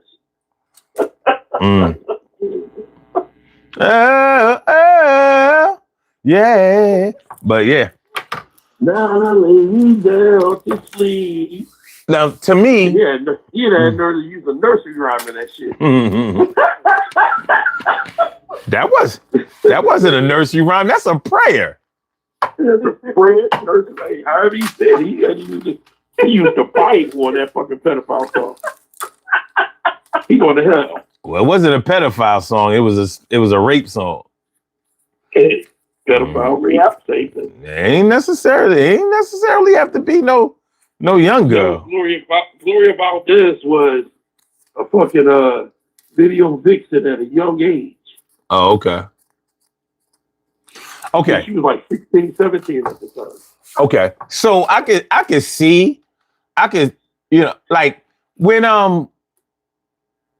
like the West Coast shit, the West Coast, especially the West Coast rappers from back then, it was slower. It was moving. They made songs that you could ride to and all of that. On the East Coast, huh? They had a flow. Yeah, we didn't. That ain't what we did. Our shit was always more upbeat, more club worthy or whatever. So, you could always see the difference between the way the records were made. And that's not to say that each coast didn't have appreciation for the music of the other ones. Because I think there came a time when both of them infused, elements from each coast, their styles in order to please their fans. They just made it in a way that was attractive to to whoever was listening to it, whether they were East Coast, West Coast, Midwest, down south, whatever. Okay. But that's the crazy thing. I prefer more East Coast music, but I just happen to like that soundtrack better, I guess, at that time.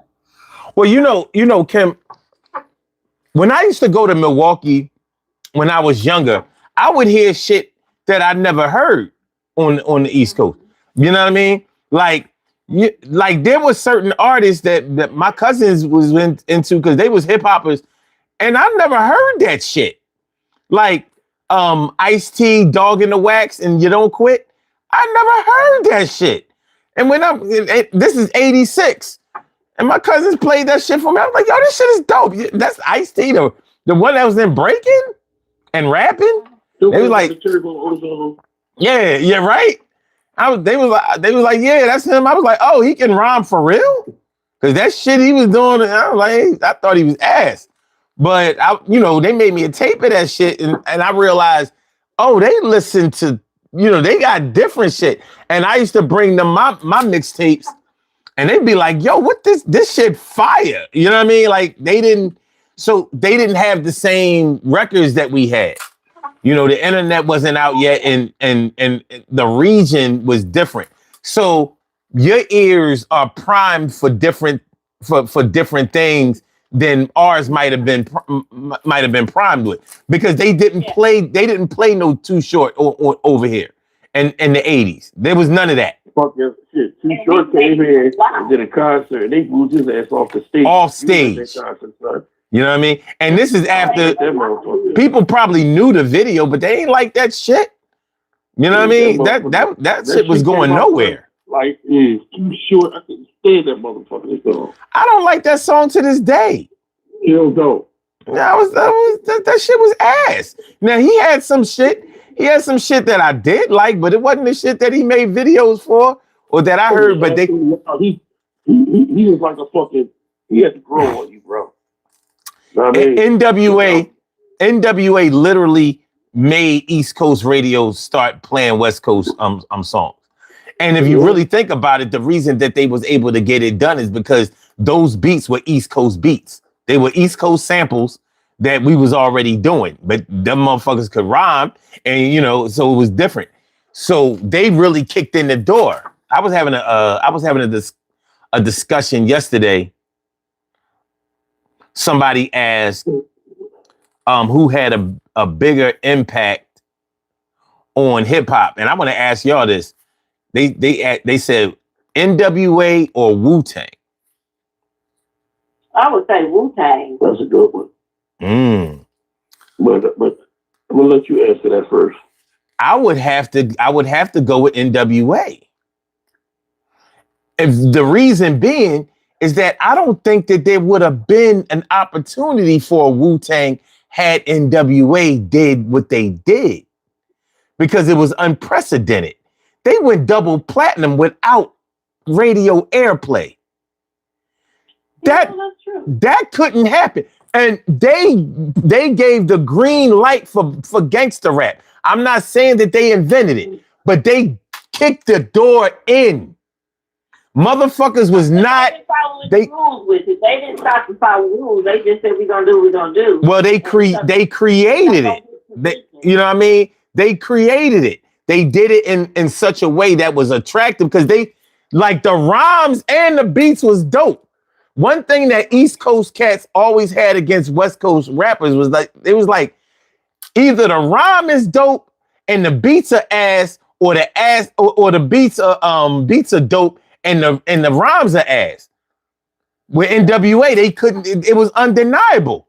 You know what I mean? Ice Cube kicked in the door with that, you know what I mean? Straight out of Compton, crazy motherfucker Ice Cube from a group called Niggas with Ad. Like, it was like, yo, what the fuck? It couldn't be fronted on. The rhymes, the records were good. Now with a Wu-Tang, I'm not taking nothing away from them. And you can't deny their global impact. You know what I mean? How the Japanese felt about them and all of that shit. And that shit was dope. But Wu-Tang didn't pioneer anything in hip hop to me. You know, they had a live thing going. You know what I mean? They may have had the biggest group in hip hop. And, 150 people in the group. Mm-hmm, and maybe I can say that they were the first group to. No, NWA did it first. I was about to say that Wu-Tang was the first group where everybody made a solo record, but NWA did that first. It didn't go right, but that was the intention. Everybody was going to make a solo project. And a lot of people said that you can agree with me, and Jason can agree with me on this too. You take Ice Cube out of fucking NWA, and they are ass. Because the only one that was really right in their own shit was Ren. Hold on. Ice Cube didn't write everything. Ren wrote his. I said that. I said Ren. Okay. Justin Illusion says I moved from Georgia to Cali in '99 and requested Faith Evans on the radio, and they had no idea who she was. Oh, interesting. And he asked, am I sure that NWA created? No, I'm not saying that they created gangster rap, but they were the ones who brought it to the mainstream and made you listen to that shit. And Ice-T took her from school. Well, we got to remember that they didn't call it gangster rap. They called it reality rap. Yeah. And their reality was different than on the East Coast. but they made the records good enough that you wanted to hear that shit. They made you listen to their story. You know, and with all it was fitting for the times. It was fitting for the times. Don't forget that, because it was definitely a middle finger to the establishment. Hello? Yeah, that's true. Yeah. No, they NWA put on the best show I ever fucking saw. And I didn't think that anybody could outperform Public Enemy, especially following Public Enemy. And they did that shit. And my mouth was agape the whole fucking show. Like, you got to be kidding me. I like that terminology that you use. Mouth was agape. Yes, I like that one. But what I like to say is they're the top 5 of shows. They're the top 5. Yo, it's the best one I ever saw. Because for me, Public Enemy had the best show. I was like, nobody can follow them.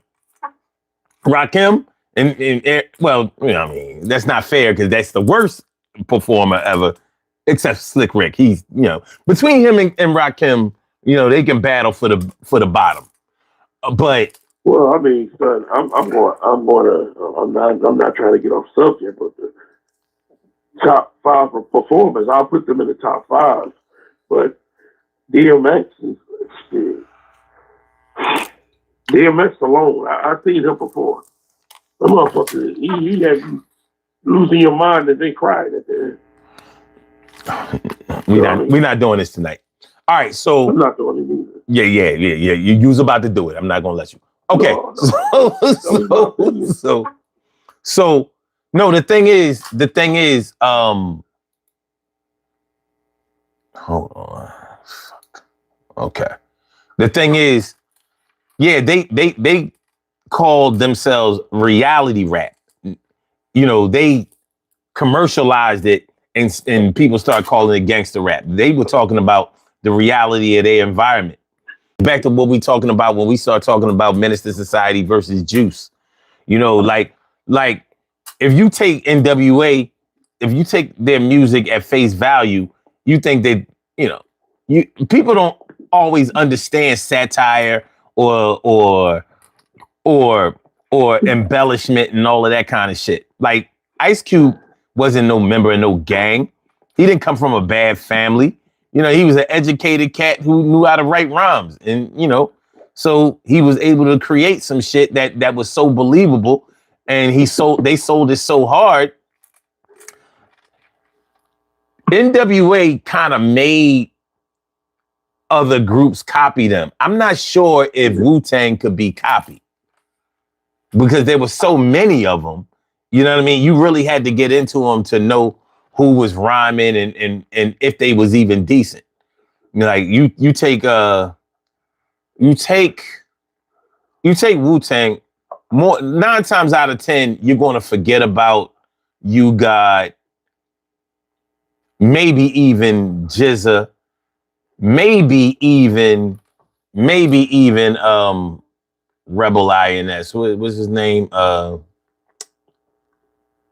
Fuck. No, the second one who rhymed on Cream. He said when he went to jail at 16. What's his name? Inspector Deck. You might forget about them because they weren't as active as, let's say, a Ray Ghost and Meth. They were the ones that made all the records. They the ones that had all the hits. You know what I mean? Maybe even a little bit of RZA. You know what I'm saying? So, and ODB. So that's what how many is that? Was that like 4, 5? You know what I mean? Like they the ones who made the 322. Who? That's about 322. Go ahead. Okay. So you know, for my money, I would say NWA changed the game. I can't say that Wu-Tang changed the game. I can't say that. Now I would listen to arguments that say that they did or could, but I didn't see the game change because of Wu. But I saw the game change because of NWA for a fact.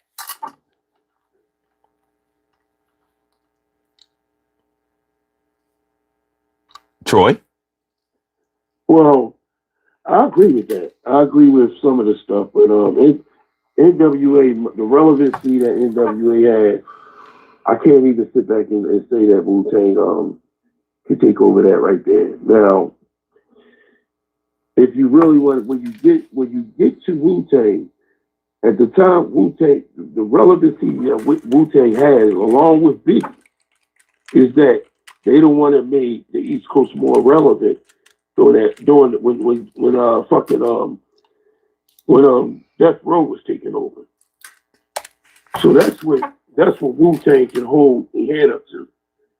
The relevancy came because it was fucking Craig Mack, Biggie, and Wu-Tang that brought that shit back to the East Coast. Oh, Mobb Deep too. So, but I agree with you on that.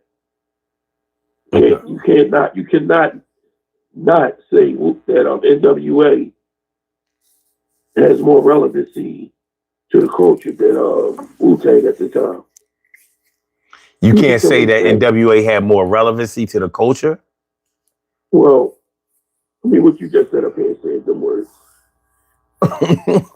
Okay. Because I ain't trying to go through your shit with the Nah, I'm just trying to make sure I understand what you're saying. Because so which one had wait, let's nail it down. Which one had the bigger impact to you?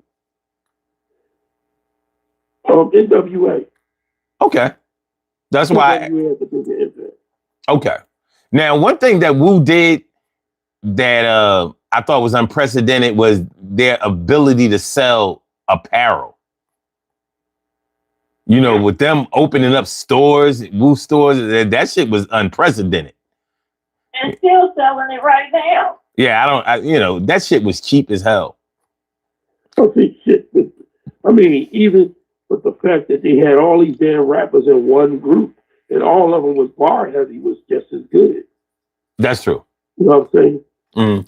I mean, you can't say Grandmaster Flash and the Furious Five and Wu-Tang. You can't put them in the same category. These boys was bar heavy.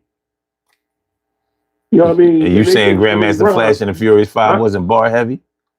Shit, it was bar heavy for their time. Okay. But not like Wu-Tang.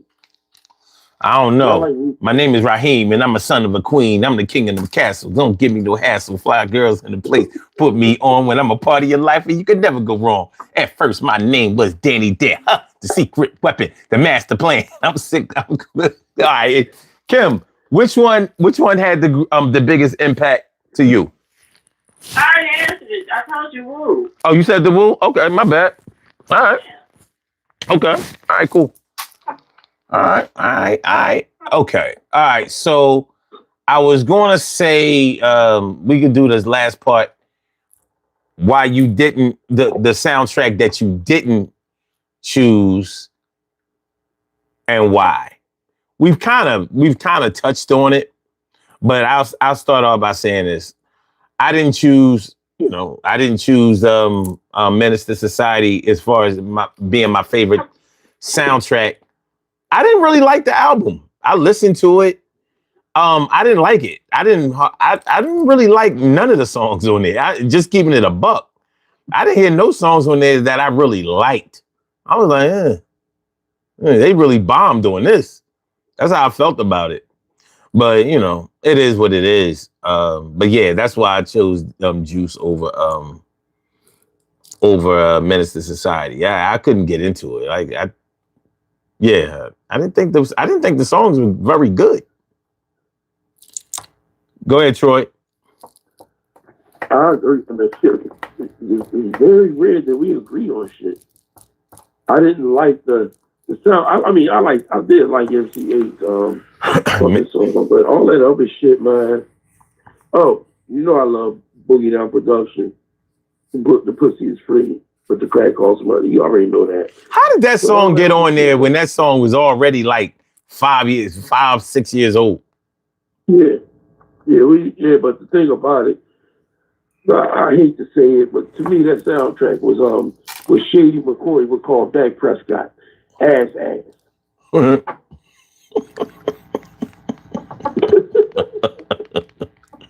That shit was ass. Okay. And that's just my opinion. You know what I mean? It was. I mean, shit. You would have to. I would have to listen to that thing about 15, 20 times for it to grow on me like the months. Look, I try, but I didn't like the Menace to Society soundtrack either. I couldn't. It was all right. You know what I mean? How to Survive in South Central. I'm like, that shit ain't good enough. You need to go back to NWA. Oh, you talking about you mean Boys in the Hood sound? That's what I meant. My bad. Yeah. That's what I meant. What happened here? Huh? I was wondering what you were talking about. I'm like, am I doing crack? Yeah, my bad. Yeah, I meant Boys in the Hood. Go ahead, Kim. I can't hear it, Kim. The reason that you didn't choose Juice soundtrack. It just was so serious. It wasn't bad. It just was too serious. I couldn't party to it. So I didn't enjoy it like that. I mean, it was cool. It just seemed aggressive. Like, that's one of the ones I would play if I'm in a foul mood. That's what's going on. You can't hear Troy? No, I can't hear. You can't hear her? Damn. No. I don't know what's going on. Do you have in your earpiece? Oh, I had no earpiece on. Maybe you should How would he be able to hear you? I don't know. I got nothing. You said that to me earlier, and I'm like, what you're saying doesn't make sense. And you can hear him, right? I can hear him. All right. I got nothing. I got nothing.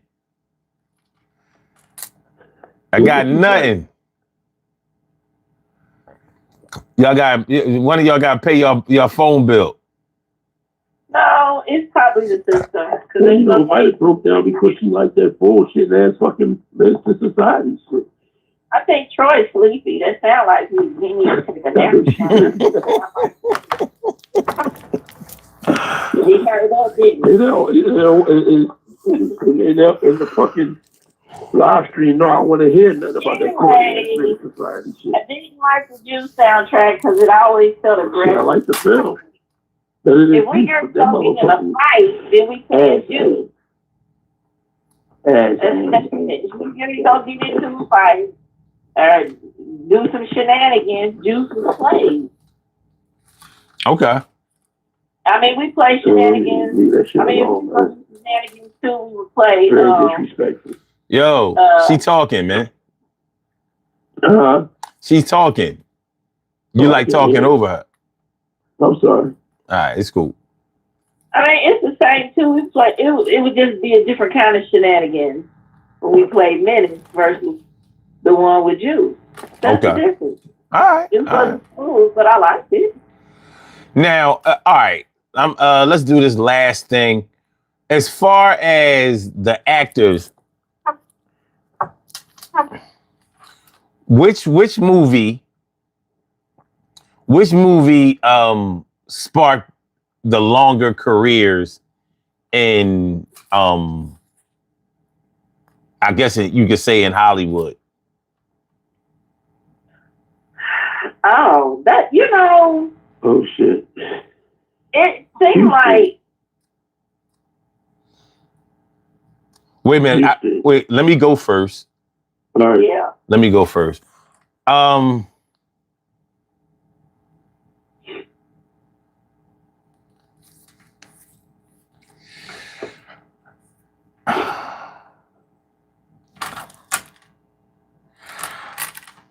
I think I gotta go with Juice. Because we got Omar Epps. Steel was already popping from Lean on Me. So he went on and still Raheem, he was in a few, he went on to have a good career. Yeah. And of course, Tupac. So all four of those characters were seen again in major productions. Yeah, you also got to add in Samuel L. Jackson. Yeah. Now, I was just going to, okay. Yeah, if we talk about quantity, yeah, you got Samuel L. Jackson. You got Special Ed. Yeah. And you got the girl, you got Dawn from the lead singer from Evolve. Yeah. Was that Dawn? No, that wasn't Dawn. That was I forgot the lead singer name. That was Pretty sure it counts though. Wait a minute. It was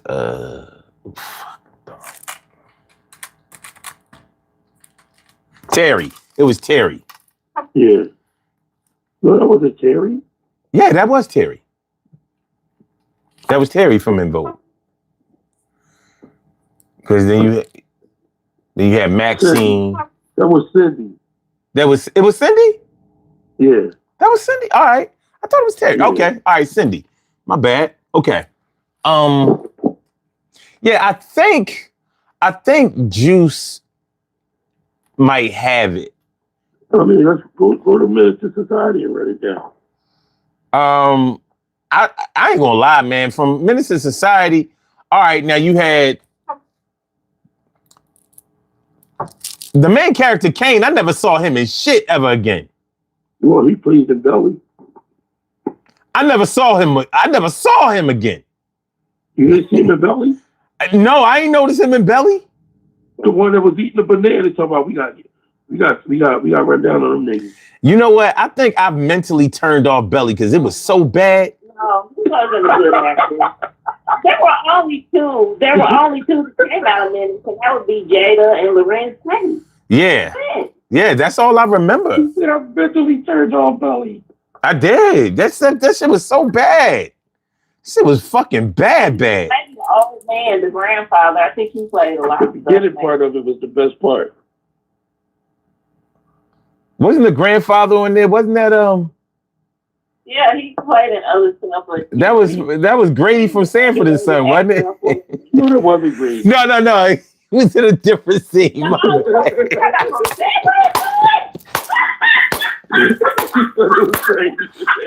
What? Wait, he was in Boys in the Hood, wasn't he? He was in one of them. He was in one of them scenes, man. You the typecast all old ass black men with that beard. Wait a minute, wasn't Grady from Sanford and Son? He was in Boys in the Hood, right? Yeah. When they went to Compton and he showed them. Yeah. I'm like, I know I'd seen Grady somewhere. All right. Yeah. I think only Jada and Loren. Yeah, that's all I remember. No. Clifton Powell. Oh yeah, I forgot. Clifton Powell played in that too. Yeah, Clifton Powell. Lorenz Tate. Well, we said Lorenz Tate, Jada, and Clifton. I'm not sure if I saw nobody else. Yeah. Not that dude who had the pacifier. He wasn't. No. Wait, wasn't that in Boys in the Hood? That is Boys in the Hood. See, I ain't the only one. What? I said I knew I wasn't the only one that's gonna get these movies mixed up. You know what I mean? Yeah. It's hard not to. Yeah. Well, you know. I mean, they all were good. We can't deny all of them were good. All three of them was good. Them other spinoffs was ass. You know what I mean? Like, I don't know. Like, somebody said Tyree Turner, who was also a Janet Jackson resignation video. Oh God! Talk about he was in Rhythm Nation video. All right, let's address this question. Why she call it resignation video? Hold on, let's address the poll question.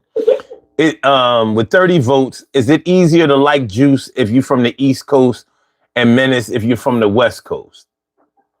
All right, 30% said yes, it's easier to relate if you're from one coast or the other, and 50%, which is the overwhelming majority, said, and now it's 52% because it's 31 votes. No, it doesn't matter at all. 6% said Juice was better than Menace, and 13% said Menace was the best. Okay. All right. See, I just want to say something to Jasmine. We are a part of a resignation. Yeah, I was really wondering about the whole, whether it matters whether he was from one coast. They said Charles S. Dutton played in there too. He sure did. He He did. played in Menace Society. Yeah, he did. He's Bill a Duke. great actor. Bill Duke. Yeah. You know you done fucked up, right? I'm saying, you done fucked up, right?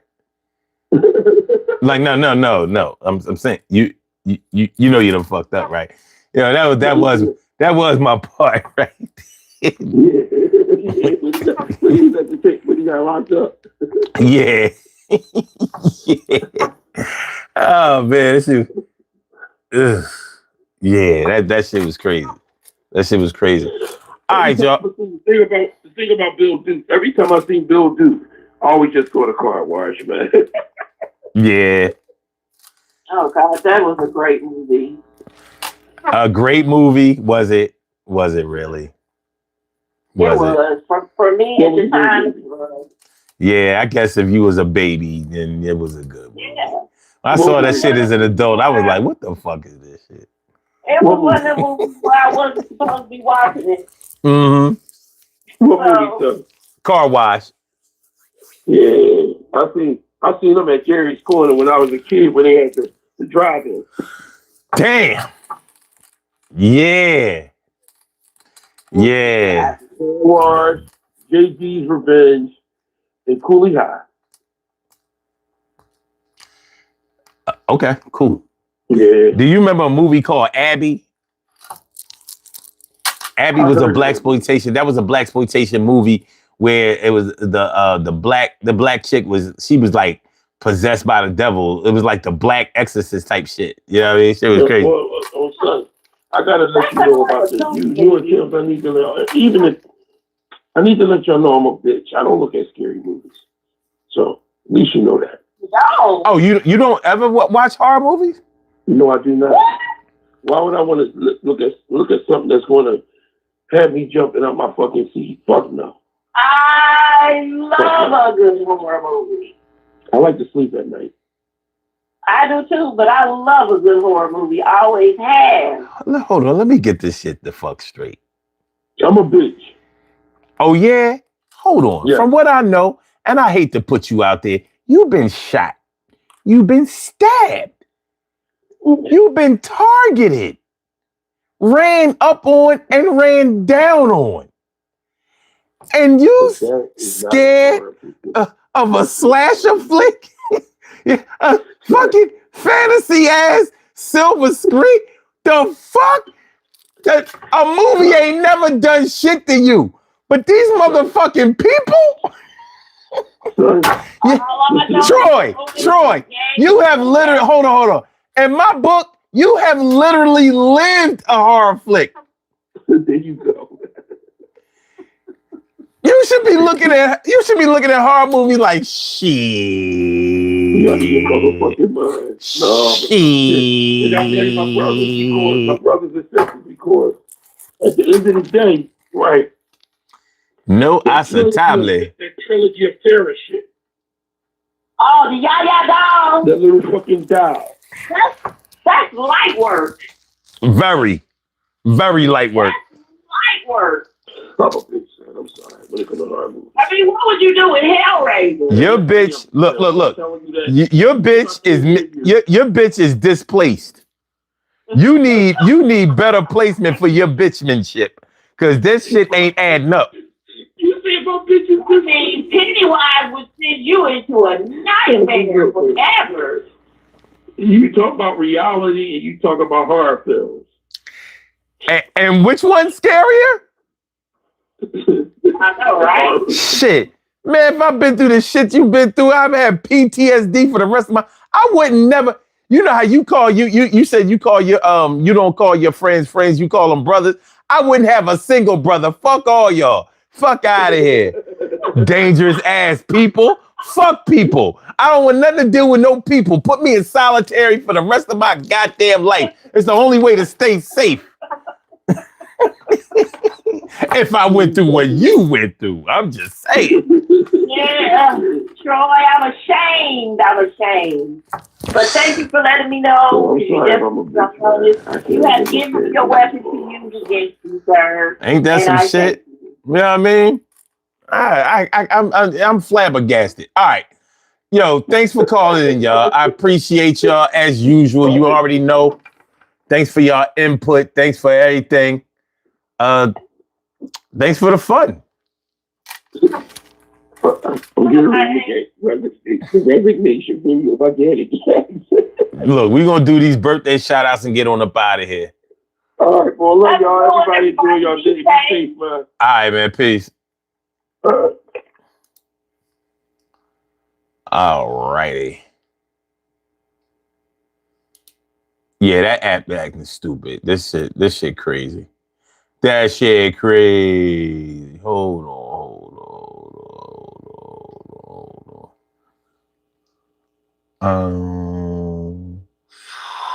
Doom, doom, doom, doom, doom.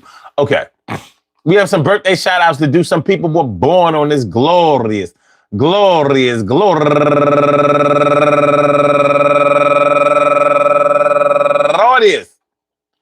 January 9th, and they deserve to be acknowledged. So let's go about our business of acknowledging them and making them feel special because they are special, because they are special, because they are SPECIAL. They get the RESPECT. They are SPECIAL. They get the RESPECT. They are SPECIAL. They get the RESPECT. They get number one out the box. Yvette Thompson, what's good? And also Linda Smith, Nashiba, or it's Nashiba, Tammy Tucker, Gerald G. Money Pool, my man Oliver Jessup, that's my friend's dad, turning 83. Ain't that something? Go, Mr. Jessup.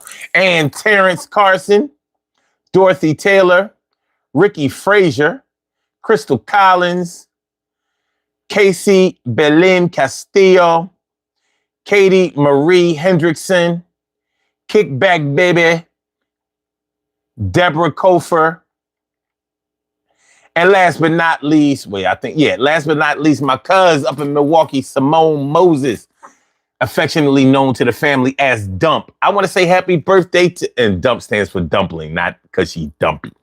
She's actually very cute. I want to say happy birthday to all of y'all. And I hope that today finds you all in good health, happiness, mind, body, soul, and spirit. And that goes out to each and every person out there born on this glorious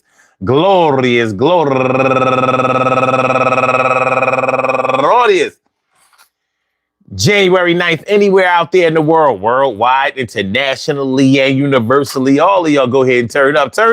But don't turn up too loud. Just turn up loud enough so everybody can hear you. Rock out, rock on and do the damn to rock out. Rock on and do the damn rock out. Rock on and do the damn thing. You do your thing, y'all. Represent the queens and kings. You do your thing, y'all. Represent the queens and kings.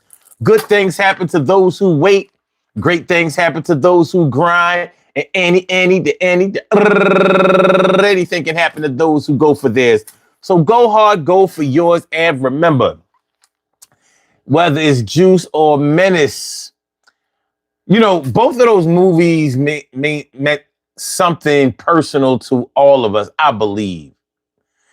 It could just be a belief of mine, but I think that there has at least a little bit of validity to it. And that's regardless of whether you're from the East Coast or the West Coast. And I think that was well illustrated by Troy and Kim. And I want to thank them once again for coming through.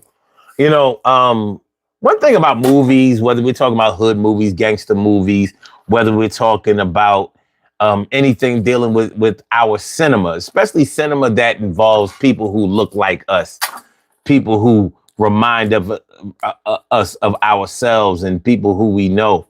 We can get lost in that fantasy where we can get engulfed by the reality of it all. Sometimes we have to try to disseminate where fact separates itself from fiction, or should I say, when art imitates life or life imitates art. But those were iconic films. And they're films where you can remember. They might have been films where we watched those movies over and over and over again, because both of those films go back to the VHS, VCR days. And and each individual part that we call our favorites meant something to us. We saw something. We saw something in the character. We understood something in the dialogue. We obviously lived some of it, saw it lived by some by other parts, and we were affected by it. So whether you choose Juice or whether you choose Menace or whatever, or whether you like both of them, I think it's important for us to take a look at ourselves and see the reasons why we choose to watch the kind of movies that we watch, and why they have an impact on us the way that they do. I want to thank everybody for coming through. Peace to all my day ones, my everydays, and my brand news.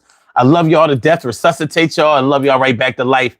Now, we won't be here tomorrow at 1:30. You know why? Because my daughter's coming through tomorrow, and she'll be here like two something. So I'm going to do the show.